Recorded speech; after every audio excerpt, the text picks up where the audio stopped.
sudah di tengah. Tadinya saya tidak terlibat sama sekali, tapi begitu saya dituduh terlibat dengan konferensi pers Mas Ahaye, kemudian diperjelas lagi dengan konferensi pers oleh para petinggi Partai Demokrat pada saat itu, terus terang saya kaget sekali. Lalu saya klarifikasi kepada Pak SBY selaku Ketua Majelis Tinggi, saya tunggu 1 hari 2 hari juga tidak ada respon. Kemudian saya juga mencoba meminta Ketua Umum merespon yang saya harapkan melalui media sosial. Tapi juga tidak ada respon sama sekali. Nah, oleh karenanya saya melihat ini ada sesuatu yang tidak pas, mungkin dengan saya tidak sesuatu yang mengganjal dan sebagainya. Nah, oleh karenanya akhirnya saya konferensi pers.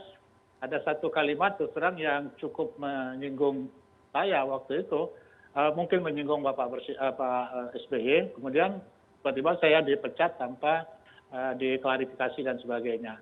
Nah, karena saya dipecat, kemudian saya mencoba mencari tahu tentang KLB ini, dan dari komunikasi dan sebagainya, akhirnya saya putuskan untuk hadir di Sumatera Utara.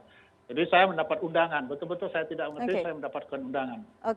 Nah, lalu di Sibolangit saya mencoba tahu, terus terang kata orang ini dijual, saya melihat ini bukan dijual kok.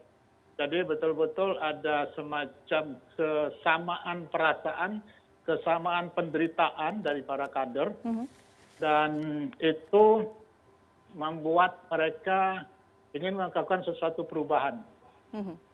Nah, kenapa akhirnya berkolaborasi? Ini kan tentu tidak bisa dikerjakan sendiri oleh para kader, karena demikian kuatnya penguasaan oleh Pak SBY dengan anggaran dasar yang telah dirubah. Jadi artinya demokrasi tidak ada di internal Demokrat, karena keputusan tertinggi ada di Majelis Tinggi. Untuk KLB pun harus persetujuan Majelis Tinggi. Artinya misalnya ada 400 suara yang menginginkan KLB, tetapi kalau Ketua Majelis Tinggi tidak setuju, 400 suara itu bisa dinafikan.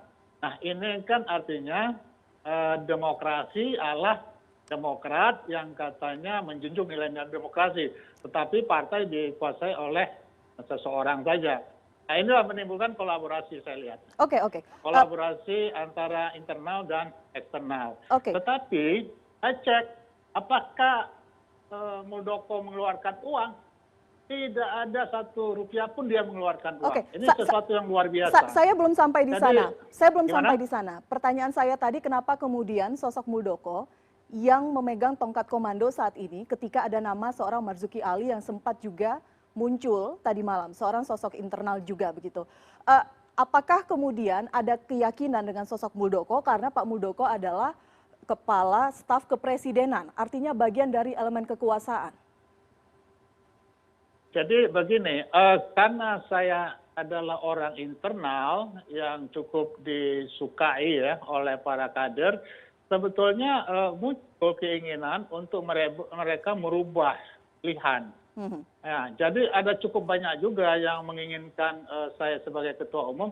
Terus terang saya tidak menggalang sama sekali, saya tidak minta dukungan, saya betul-betul tidak tahu. Tetapi pada malam hari itu, kira-kira menjelang maghrib itu, tahu-tahu banyak yang mengusulkan saya sebagai ketua umum. Saya juga kaget sebetulnya. Tetapi karena kalah suara pemilihan ketua umum, ya tentu saya harus terima dalam kondisi begitu. Nah, itulah kenyataan yang saya terima. Artinya itu dilaksanakan secara demokratis dan saya kalah, saya menerima kekalahan. Dan kemudian saya diminta untuk sebagai ketua Dewan Pembina. Itu cerita yang sebenarnya yang saya sampaikan.